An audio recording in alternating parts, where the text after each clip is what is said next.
I've said this before on the show when we've talked about the loneliness epidemic.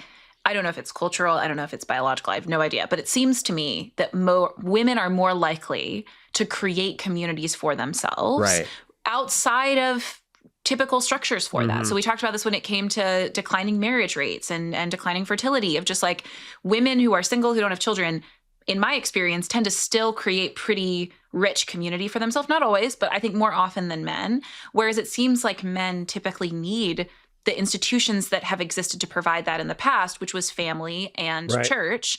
And so I wonder if part of it is, I do think there's some truth to the kind of, I think still somewhat oversimplified claim that a lot of people are making now, which is that like women have been the backbone of the church, but now in society, they're saying you actually can have leadership. You can have these opportunities. You don't have to just keep the thing running, but not be in front ever. We'll give you opportunities to be in front. I do think that's some of it, but I do also think that it's in response to loneliness. Men in particular right now are going to tradition and something that feels rooted. And women are less likely to do that, in part because they're creating some social structures outside of that.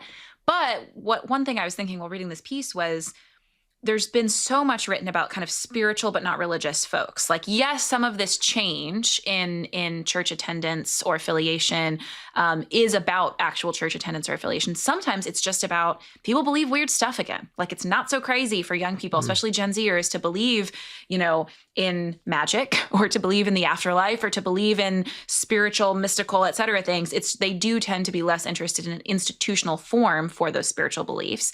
But in my experience, when people try and create those thick communities around something that is spiritual, but isn't actually bound by any shared belief that is real. Like, we all actually commit to believing that Jesus Christ rose from the dead, and then that means that there are certain demands placed upon our life. If it's we all just come together and we share our horoscopes and we have crystals, and like you might pull some things from Christianity, I might pull some things from Buddhism, it's so much harder for that to actually be a rich, thick community because there's so little holding it together.